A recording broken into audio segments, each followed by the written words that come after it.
J'ai toujours considéré la bibliothèque comme une porte de l'âme. Parfois, nos lectures en disent plus long sur nous qu'on pourrait le croire. Aussi, j'ai toujours rêvé de fouiller dans la bibliothèque de mon crush, afin d'en percer tous les secrets, mais aussi pour dénicher de nouvelles pépites. Cette semaine, je vais répondre à ma curiosité avec vous, donc si ça vous intéresse, continuez de regarder. Bonjour à tous, j'espère que vous allez bien. Donc aujourd'hui on se retrouve dans une nouvelle vidéo et comme vous avez pu le voir dans le titre, aujourd'hui je vais fouiller dans la bibliothèque de mon crush. Je suis vraiment excitée à l'idée de tourner cette vidéo parce que c'est un concept que j'ai envie de faire depuis assez longtemps. À vrai dire, j'ai eu envie de faire cette vidéo à partir du moment où j'ai eu un crush sur mon crush et aujourd'hui je vis avec mon crush. Mon compas n'a pas du tout les mêmes goûts en termes de lecture que moi. Moi je suis quelqu'un qui apprécie plutôt la littérature contemporaine, la poésie, les romans historiques ou les romans d'amour, etc. Donc vous avez pu le voir de toute façon au fil de mes vidéos, qu'est-ce que j'apprécie et ce que je n'apprécie et ce que j'apprécie moins. Mais je suis toujours ouverte à découvrir des nouveaux genres et il faut dire que mon copain n'a pas du tout les mêmes goûts que moi. Il apprécie plutôt la littérature fantastique, la littérature SF, la science-fiction, les comics. Donc j'avais envie de me confronter à cette bibliothèque pour voir s'il y avait des choses que je pourrais dénicher qui pourraient me plaire, qui pourraient m'intriguer et me permettre de découvrir de nouvelles choses. Ces bibliothèques sont divisées un peu dans l'appartement, donc là on est dans la première, qui n'est pas la principale mais qui est personnellement ma préférée. Je pense que c'est là où je trouverai les choses qui pourraient le plus se combiner avec mes propres goûts. Et après on passera à la seconde qui est dans une autre pièce. Sans plus tarder, on va commencer tout de suite à fouiller un petit peu et voir ce qui se trame derrière cette bibliothèque. Vous pouvez pas voir en haut, mais en fait là il y a tout plein de comics qui forment comme toute une fresque. Mais personnellement, je pense pas que je vais me diriger vers ça. Et là, c'est toute une collection des Jules Verne. Pareil, c'est des trucs que j'ai déjà lus personnellement, donc je vais peut-être pas me faciliter la tâche et essayer d'aller dans des choses un petit peu différentes de ce que j'ai pu vous proposer. Donc on va aller tout de suite dans l'étagère du dessous. Donc qu'est-ce qu'on peut voir d'intéressant selon moi ? Il y a Zai Zai Zai, je savais pas qu'il avait ça, je suis archi étonnée. J'ai déjà lu des choses de lui et c'est assez sympa, donc pourquoi pas. En plus, je pense que vous avez déjà vu, peut-être pu voir ce texte sur Instagram ou quoi, parce que c'est vrai qu'il est assez mis en avant. Ça, c'est un truc autour des conversations du président de Nintendo, il m'en a parlé plein de fois, mais je sais pas si je suis vraiment aussi fan que ça de Nintendo pour avoir envie de le lire. C'est vraiment une découverte pour moi parce que j'avoue que j'avais jamais vraiment regardé avec attention les titres qui se cachaient dans cette bibliothèque. Il y a du Stephen King, il y a Sleeping Beauty. Pourquoi pas, j'aime beaucoup Stephen King. En fait, je l'écoute plus en audiobook où je vous en fais la lecture, c'est rare que vraiment je le lise. Mais pourquoi pas me plonger là-dedans, ça pourrait être intéressant. Par contre, je vois que c'est en coécriture avec Owen King. Je sais pas qui c'est Owen King. Ah bah il y en a un autre de Stephen King là, mais il est plus petit. Donc peut-être prendre celui-ci au lieu de l'autre. Comme vous pouvez le voir, cette bibliothèque est très bien rangée. Après là, on commence à entrer dans la collection Folio Science-Fiction. La collection grise pour ceux qui connaissent. Donc il y aura peut-être des trucs intéressants. Après il y a du Poe. Je sais pas combien de textes de Lovecraft. Vous imaginez bien que ma tentative d'aborder Lovecraft a été issue par le monsieur. Je vais prendre les montagnes hallucinées je pense parce qu'il m'en a offert un volume. Donc ça pourrait faire partie aussi de la petite collection. Et franchement, comment fouiller dans la bibliothèque de mon crush sans prendre du Lovecraft, je ne sais pas. Je pense que ça peut pas fonctionner en fait. Donc on va le rajouter aussi. Ah, ça commence à faire une grande pile en fait finalement. Ah, il y a le guépard aussi, mais je sais qu'il l'a étudié pour son bac. Il l'a pas lu en fait, mais il l'a. Et moi, j'avoue que ça me tentait bien. On n'a vraiment pas les mêmes goûts, hein, mais j'avoue que moi, j'ai bien envie de le lire. Ensuite, ça va être des BD. Il y en a pas mal. Je sais pas si vous me voyez encore. Qu'est-ce qu'on va bien pouvoir trouver un peu plus bas? Donc là, c'est plus des BD, etc. Donc il y a Conan. Je sais qu'il adore ça, mais il est énorme, j'ai la flemme. Il y a du Black Sad, mais ça c'est quelque chose que j'aime déjà, d'ailleurs, dont je vous ai déjà parlé aussi. Ça, il l'a lu il y a pas longtemps, je crois. Et il m'a dit qu'il avait trop aimé. Donc peut-être que je vais le prendre. On va prendre ça. Par contre, je vois toute cette collection, je sais pas du tout ce que c'est. C'est Thor. Thorgal. Est-ce que c'est pas la même chose que ça? C'est quoi la différence entre ça et ça? C'est pas la même chose, on dirait, non? Vous trouvez pas que c'est la même esthétique? On va rester sur celui-ci. Déjà, je sens que les illustrations de ce type-là de BD, ça va pas trop être mon style. Donc, je vais sûrement rester sur le sang royal pour commencer un peu dans les découvertes. Et celui-là aussi, il a l'air très très beau. Je sais pas ce que vous en pensez. Ça, c'est nouveau aussi, ça. Ouais, il est vraiment neuf. Ah non, je vais prendre celui-là. Parce que c'est un truc qu'on avait prévu de lire ensemble. J'avoue, je triche un peu. Mais il est trop mignon et j'avais trop envie de le découvrir. Et pour vous montrer le type d'illustration, c'est un peu plus dans l'univers que je peux apprécier. Je pense qu'on en a fini pour cette bibliothèque-ci. On va passer à l'autre. Qu'est-ce qu'on voit ici? Hop. Donc encore la collection SF quand je vous dis qu'il l'adore. C'est pas des blagues. C'est tellement pas des choses qui sont proches de moi en plus. Genre même visuellement les titres et tout ça m'attire pas. C'est pas facile en vrai comme exercice. Ça a l'air cool. L'histoire de la virilité.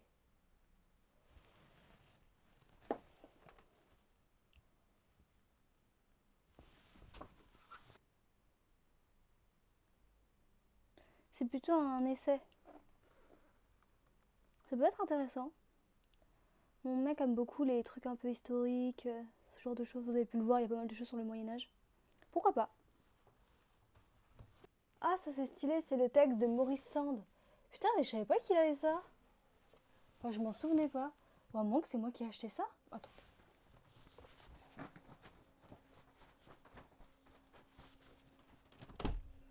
Bibs, c'est à toi ça ou c'est à moi? Tu l'as offert, tu l'as pas? Non, je m'en souvenais pas. Tu l'as lu? La moitié, j'avais arrêté. T'as pas trop aimé? Non, j'avais lâché parce que j'avais acheté un autre livre, je crois. Ah ok. C'est pas mal? C'est un mec qui voyage en. C'est le fils de George Sand. Ouais, c'est ça, il fait un voyage. En train. Ouais, c'est ça. Donc ça, c'était en fait un cadeau. Bon, on va le remettre. Je trouve que c'est un peu de la triche. Étage en dessous. Comme je vous disais, il y a beaucoup de BD. Ça, c'est cool. J'aime bien le visuel. Ah, mais je me rappelle qu'on avait commencé dans le train et c'était assez vulgaire. J'aime pas trop les trucs comme ça. Ouais, bof. Ah, il y a Peau d'homme, mais je l'ai déjà lu et je me demande s'il est pas à moi d'ailleurs. Ça aussi, c'est très très beau. Mais ça aussi, j'en ai, moi, des comme ça. Sauf que ça, c'est en fait, c'est des formats BD de Lovecraft. Et moi, j'ai plutôt des formats...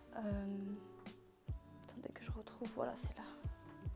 Broché et un peu beau livre, mais par contre, c'est vraiment le texte en lui-même. Je vous les avais montrés quand on avait fait une lecture de Lovecraft. Ils font beaucoup de bels objets chez cet auteur, c'est cool. On l'a déjà vu, donc on passera. Conan, je devrais, mais franchement j'ai la flemme. Ça, j'ai trop la flemme. Tout ça, j'ai la flemme. Ah, il y a Frankenstein et je l'ai jamais lu encore. Bon, allez, pourquoi pas. Histoire d'en prendre un d'ici. Bah, on commence à avoir un bon petit tas. Donc, je vais le rajouter au reste de la pile.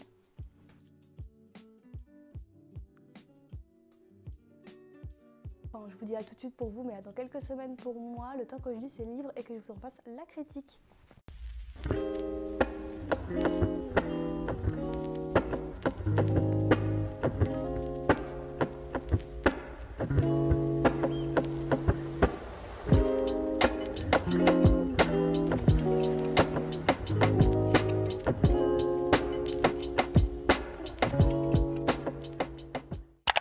Pour une petite update de mes lectures de BD, donc j'ai finalement enchaîné les 3 lectures que j'avais sélectionnées et je me suis dit que ce serait plus intéressant pour vous que je vous partage mon avis tout de suite à chaud après les lectures. Donc cette vidéo n'est pas scriptée, désolée si je bafouille un peu plus qu'à mon habitude. Je vais commencer par Un océan d'amour que vous avez pu voir dans les plans. Donc c'est un ouvrage qui a été scénarisé par Lupano et qui a été dessiné et ancré par Panaccione. Vous pouvez avoir déjà un avant-goût du thème du récit avec la couverture qui représente une boîte de sardines et le titre, puisque ce récit raconte l'histoire d'un marin qui part en mer pour faire sa pêche quotidienne et durant son travail quotidien, eh bien, il va rencontrer un énorme paquebot, ils vont se heurter et cet accident va lui entraîner plein de péripéties au point que sa femme qui habite encore donc en Bretagne décide de partir à sa recherche. Donc c'est un récit assez rocambolesque, vous me diriez-vous, mais c'est pas forcément ça qui fait toute la pointe et l'intérêt de ce texte. En fait, c'est un récit sans parole comme vous avez pu le voir sur les images précédemment. Tout le récit se devine à travers les illustrations et je trouve que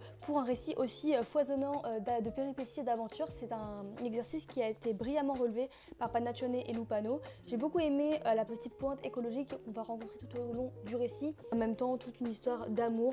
Donc j'ai trouvé que c'était une super histoire que je vous recommande franchement. Il est aux éditions Delcourt Mirage. Pour poursuivre, j'ai enchaîné avec Zai Zai Zai Zai. Peut-être que vous l'avez déjà vu, c'est une BD particulier personnellement que j'ai beaucoup vu sur les réseaux sociaux. Donc c'est un ouvrage qui a été fait par Fab Caro. Je me suis demandé si c'était pas le même que Fabrice Caro, l'auteur qui a fait... comment il s'appelle ce fameux livre là qui est passé en film d'ailleurs, qui a été scénarisé. Je ne sais plus, je vous insérerai une image là si je m'en rappelle, mais je ne crois pas que ce soit les mêmes personnes. Et donc c'est une BD qui rassemble un panel de courtes petites histoires humoristiques et l'auteur ici se propose de jouer sur la tonalité et le thème de l'absurde.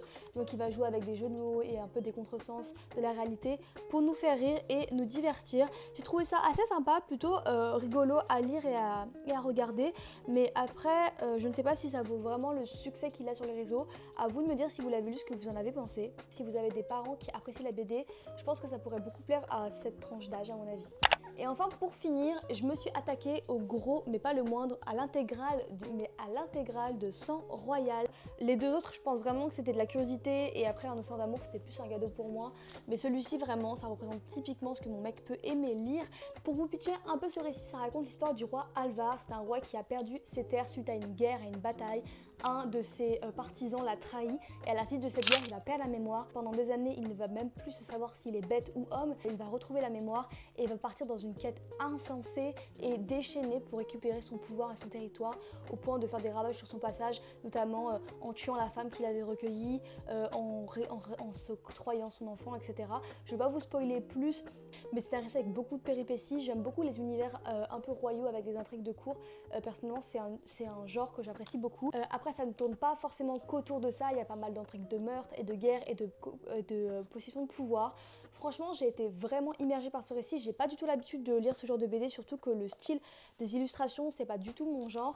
Mais j'ai vraiment aimé, j'ai trouvé que c'était super prenant et vraiment intriguant. Et j'ai dévoré cette BD en vraiment pas longtemps, alors que je pense qu'elle fait quand même pas moins de 400 pages à mon avis, donc ça je vous le recommande. C'est aux éditions Glénat, je sais pas si je vous l'ai déjà mentionné, et je vous ferai un petit close-up comme d'habitude des illustrations. Je pense que je vais arrêter mes lectures pour aujourd'hui. J'ai quand même passé une bonne partie de mon après-midi, mais on se retrouve sûrement demain pour la suite de mes lectures.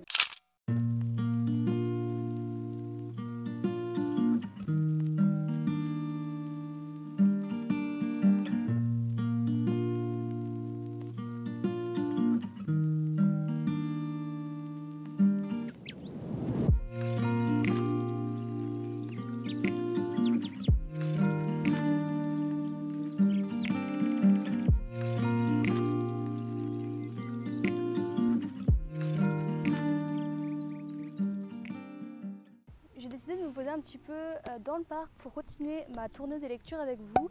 Et cette fois-ci, je me suis laissée tenter par un Stephen King, comme je vous l'avais montré un peu plus tôt.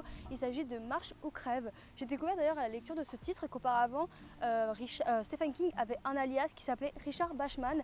Et je vous raconter la petite anecdote, puisque peut-être que je ne suis pas la seule à ne pas le savoir.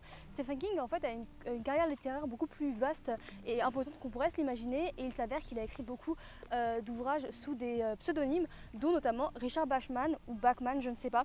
Et donc Stephen King est finalement arrivé après ses tentatives d'écriture et c'est pour ça qu'il l'avait marqué ici sur ce titre pour faire la promotion de son nouvel ouvrage sous le nom de Stephen King. Donc je présuppose que c'est un des premiers opus de l'auteur sous ce pseudonyme-ci. Pour vous pitcher un peu le récit, ça raconte l'histoire d'un jeune garçon qui s'appelle Garati. C'est un adolescent qui est natif du Maine, comme vous pouvez l'imaginer, qui va décider de participer à l'émission qui s'appelle Les Grands Marcheurs. C'est un concours qui décide de mettre en place 90 personnes qui vont marcher, parcourir les États-Unis à pied sans s'arrêter, ni pour boire, ni pour manger, ni pour chier. Et le gagnant sera le dernier qui va continuer cette marche. Donc à savoir que si un concurrent perd, c'est tout simplement parce qu'il s'arrête de marcher et au bout de 3 arrêts consécutifs, eh bien, il est abattu. Donc c'est une version assez radicale d'un tournoi sportif, mais l'intérêt du texte c'est justement cela, c'est d'extrapoler une compétition sportive afin de pouvoir faire une espèce de critique sociétale. En tout cas c'est comme ça que je l'ai interprété. Le récit est comme beaucoup de récits de Stephen King, pour ceux qui connaissent l'auteur, très très immersif, ce que je trouve quand même assez brillant puisque finalement on ne rencontre que des marcheurs. Il n'y a rien d'autre comme trame dans l'histoire que des gens qui marchent, et même si on apprend petit à petit à découvrir la psychologie des personnages, ça reste quand même le point central. Je suis navrée pour le bruit. Mais pour vous donner un avis final, sur ma lecture, franchement,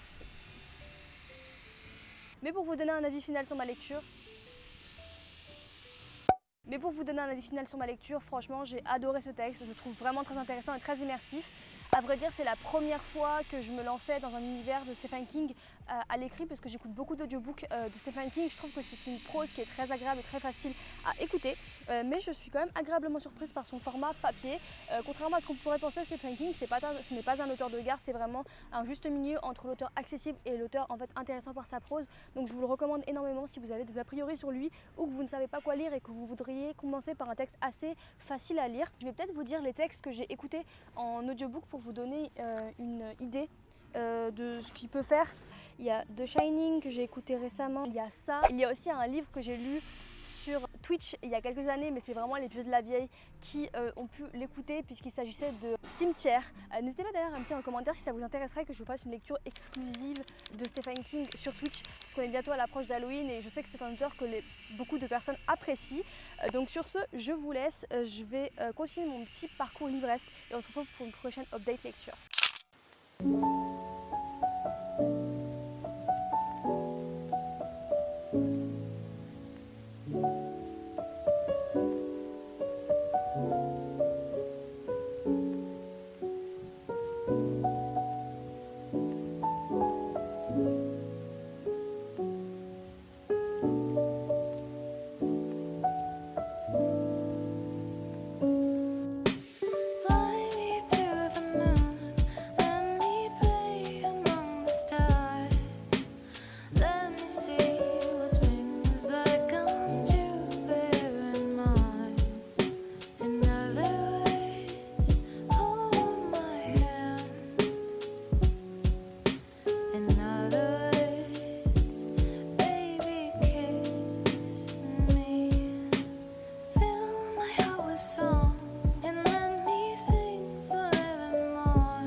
Est-ce que cette balade vous a plu? Je profite de mon été à Paris pour faire un petit peu de tourisme et je me suis dit que ça serait cool de vous emmener avec nous et entre les dédales donc, de la Seine, j'avais envie de vous parler un petit peu de ma dernière lecture, donc je voulais vous parler de Frankenstein que vous avez tout à l'heure pu apercevoir dans ma sélection de mon crush.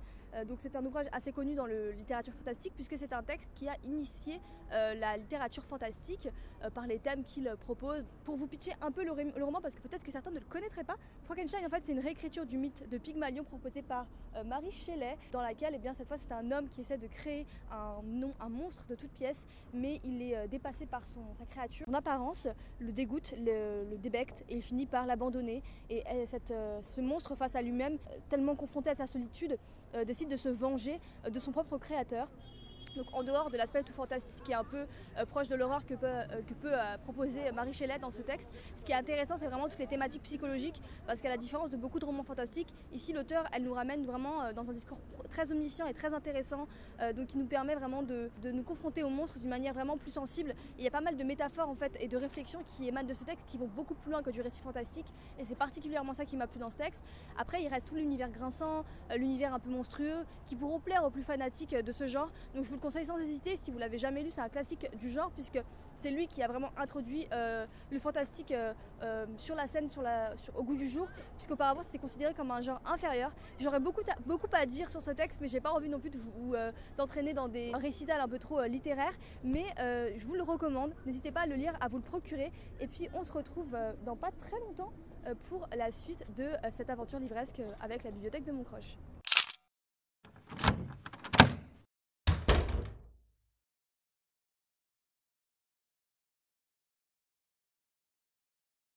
Je viens juste d'arriver à Lille, je suis en vacances ici pour quelques jours avec mon amie Jeanne et vous l'avez vu dans mes plans précédents je pense. J'ai commencé Les Montagnes de la Folie de Lovecraft, donc je voudrais vous pitcher un petit peu avant de vous faire ma revue finale parce que j'ai pas encore terminé le titre. Donc pour ceux qui ne connaîtraient pas, c'est un récit de science-fiction, on va pas parler aux puristes qui considèrent que c'est pas de la science-fiction, et qui raconte l'histoire d'une épopée dans les pôles arctiques dans les années 1920. On va suivre une équipe scientifique qui va s'initier dans les profondeurs de l'Arctique grâce à des nouveaux stratagèmes techniques et des nouveaux engins. Ils vont pouvoir forer et aller plus loin dans les montagnes pour découvrir des sphères rocheuses ou analyser des pierres, des fossiles, etc. Donc pas du tout dans une optique vraiment de découvrir des choses un peu innommables. Mais finalement, en s'enfonçant de plus en plus dans ces contrées, eh bien, ils vont tomber sur des choses qu'ils n'auraient jamais imaginées et tomber de plus en plus dans l'horreur en fait, que peut cacher ce monde. C'est assez intéressant parce qu'ici Lovecraft il va jouer avec les contrées inconnues, donc ce qu'on ne connaît pas de la Terre, et jouer avec les non-dits, le jamais vu, le caché, pour nous effrayer. J'en suis à peu près à la moitié, je pense que j'ai lu une centaine de pages, mais pour l'instant ça se déroule très bien pour moi, je trouve. C'est assez prenant et c'est plutôt dans un style analytique et scientifique, donc vraiment typique des récits fantastiques, c'est-à-dire qu'il joue avec des personnages qui sont vraiment très pragmatiques pour prouver que d'origine eh bien, ils n'auraient pas pu tomber dans cette folie, mais que la monstruosité de ce qu'ils vont découvrir va vraiment les rendre complètement fous. Donc je vous retrouverai un peu plus tard dans mes vacances pour vous faire la suite de cette revue et vous dire si oui ou non mon crush a des bonnes sélections et si ce livre m'a plu.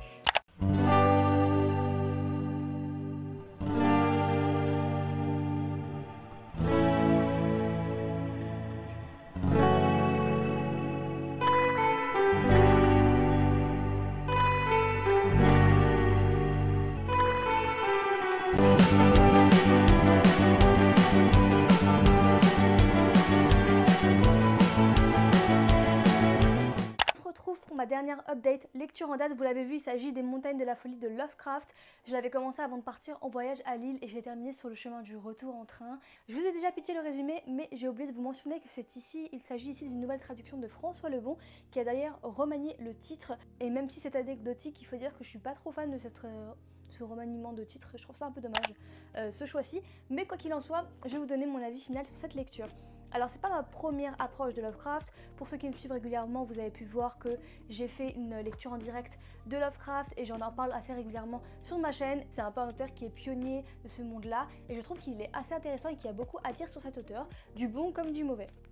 Ici, ce que j'ai beaucoup aimé dans cet univers des Montagnes de la Folie, qui est quand même un des classiques du genre de Lovecraft, c'est qu'il y a vraiment un mélange qui est assez intéressant entre un monde passé, donc comme plus loin encore que l'ère qu'on a pu découvrir, et une modernité presque futuriste, inatteignable, et il mélange vraiment ces deux périodes temporelles, ce qui fait que ça fait un univers très étrange et très particulier, sur lequel on a du mal à placer justement une temporalité, et ça participe vraiment à ce sentiment d'horrifique, de trouble et de quelque chose un peu de grinçant. Ce que je trouve dommage, c'est que même s'il y a une bonne base, la graisse que Lovecraft emploie pourrait vraiment être utilisée pour aller beaucoup plus loin, et finalement tout au long du récit j'ai vraiment attendu longtemps que la partie un peu horrifique et angoissante arrive. Alors c'est vrai qu'ici c'est un texte beaucoup plus long par rapport à ce qu'a l'habitude de faire Lovecraft.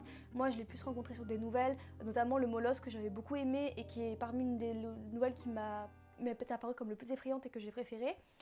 Mais c'est vrai qu'ici il y avait vraiment un long moment descriptif et c'est vraiment typique de la littérature fantastique, je le comprends, mais là j'ai trouvé que ça s'étendait un peu en longueur. Après, je reste quand même sur l'idée que Lovecraft est un bon auteur et que Les Montagnes de la Folie est un titre à découvrir, ne serait-ce que pour s'intéresser aux classiques du fantastique. Moi c'est un genre auquel je m'initie depuis pas très longtemps, donc j'ai pas forcément un regard très pointu sur le sujet, mais voilà, j'ai mes petites affinités et j'aime beaucoup quand même l'univers de Lovecraft, parce que finalement l'auteur va toujours en fait dire sans rien dire, et c'est à nous en fait de nous plonger dans nos propres peurs pour nous imaginer le personnage, et ça je trouve que c'est vraiment brillant et très intéressant. N'hésitez pas à me dire ce que vous avez pensé vous des Montagnes de la Folie, ou bien si vous n'avez pas lu, est-ce que ça vous intéresserait de lire ce genre d'ouvrage, et est-ce que ça vous intéresserait que moi je m'initie un peu plus à ce genre pour vous en parler un peu plus. En tout cas j'espère que cette vidéo vous a plu. Personnellement j'ai pris beaucoup de plaisir à la découvrir, j'adore me plonger dans les univers des autres et apprendre et découvrir des lectures qui changent des miennes. Et d'ailleurs si vous vouliez que je fouille dans une autre bibliothèque, n'hésitez pas à me dire dans laquelle. Pour ceux qui ne me connaissent pas, je suis Aude de la chaîne Aude à la joie, et à toutes les semaines je poste des vidéos autour de la littérature que j'essaie de rendre fun et attrayante pour vous donner envie de lire un peu plus. N'hésitez pas à liker, à commenter et à partager la vidéo si elle vous a plu, et en attendant un prochain contenu, je vous dis à bientôt. Ciao.